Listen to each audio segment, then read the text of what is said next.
We're going to go say hello to Tony. Hi, Tony. How are you, Randy? How are you, buddy? I'm not too bad. Good. Yeah, I just mentioned there, but Ottawa, I mean, Kay Underdale and the government was criticised before, I mean, for years about not having a relationship with Ottawa, and that's why we're not getting nothing. You know, I mean, so now they're turning the table the other way, I guess. And when Lorraine Michaels asked about it, she was saying, yeah, well, the first thing she'd do is build a relationship with Ottawa, but you should criticize Kay Underdale because she'd have one. Mm-hmm. So, I mean, because you got a relationship with somebody, it's not, you're going to have to go along with everything they do, you know. But I want well, to... that's right. You don't necessarily have to agree on every single item. And that don't mean you're not going to disagree with them and argue and fight with them, you know, if they do something against Newfoundland and Labrador. Yeah, I think, though, what goes on with Newfoundland and Labrador, to be perfectly honest, when you see something like the Rescue Subcenter closing down, we get angry. Yeah. And we want to show that anger. And so going back to, if you would, the days of taking down the Canadian flag, vis-a-vis Williams, I think Newfoundlanders are crying out for an outlet for their frustration, and they look to their provincial government to be that outlet sometimes. Yeah, I don't think this is over yet. I don't think this is over after election. I think you'll see and hear probably a lot more on it. But I phoned in, here's some of the promise that Lorraine Michaels was making, and she's always coming up with what's wrong, like, you know, how the housing is going up in cost, and, you know, how people... you know, like how the housing is going up. So what's she going to do about it? Like, is she going to build everybody homes? Like, she's always coming up with what's wrong, but she never comes up with any solutions. And one question on, I mean, this tax on tax, I mean, that's a federal tax. That's not a provincial tax, but yet she's promising everybody she's going to cut the taxes off. Oh, no. We can do something about that. Right? Yeah. Because, I mean, but that's a federal tax. I mean, it doesn't matter. We as a province can do something about that. But that's a federal tax. Yeah. We can do something. We can take the tax off tax. But if it's a federal tax on tax, you can't take the No. That HST that we've got on there is ours.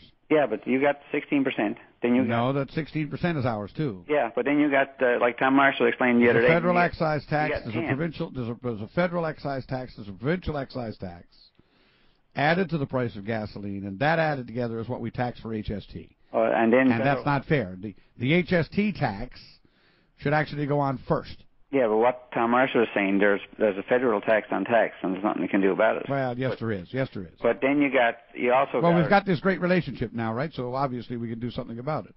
Yeah, but you know, but the point of the matter is, if according to we got this great relationship with Ottawa, right? Yeah, but the point of the matter is, it's still a federal issue, which she's promising that she's going to do something. Yeah, we all get on with that. It's a federal issue. Right? It's a provincial. But the point of the matter is, it's always somebody else's issue but ours. It's the problem with our bureaucracy. Is why this country is falling apart.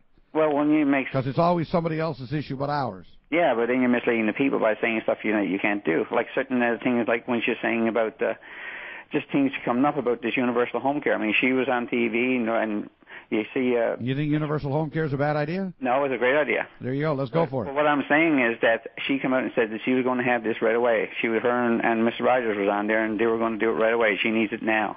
And one question on when they had a debate, and Kay Dunner asked her, like, where are you going to cut? And she said, well, I'm not doing anything for the first year. I'm in there. I'm not doing anything with home care. Yeah. But, Tony, your problem is you got no credibility on these issues. But my problem is... You drank the Kool-Aid years ago. No, Randy, now that's the problem. That's the issue you got. You're right now, that's the blank statement that you just made. Yeah, that's right, but it's true. But no, it's not, because I'm making the exact statement that she backed off as she was going to say, and then she turned around and said... I don't recall her ever saying that. Oh, you should say it. Everybody I recall her saying what she wants for universal home care. Yeah, but what she said... And how long it would take to do it. Yeah, but just a second now. What she said on the debate, everybody who watched it, she said she was not going to do anything for universal home care the first year she was in.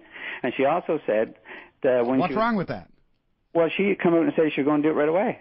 I mean, she said it was no problem to do it right away. Now, all of a sudden, she's going to be going at least the first year before she does anything with it. She's not going to do anything first year. I don't know. I don't recall that. And another thing she brought up, too, was when she brought up... NDP must really be leading for you to be attacking them instead of the Liberals. Well, you know, the Liberals is out of it anyway. Tony, I got to go to news. It's 10:58:50. Okay, just one more point, Randy. You got 8 seconds. Oh, yeah, okay.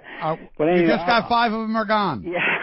Just stretch a little bit now. Tony, I got to go. The big announcement they're making, I mean, all this money that they're saying they're going to come up with, like, I like to know where they're going to come up with it. And I mean, when you hear Ms. Rogers saying, you know, like she's saying, when somebody questioned where the money's going to come from, she told him to shut up, and then she made this. Oh, Tony, was an elderly Tony, if ever there was anyone in history that ever just did anything that was so outrageously misleading, I'm cutting you off. Right?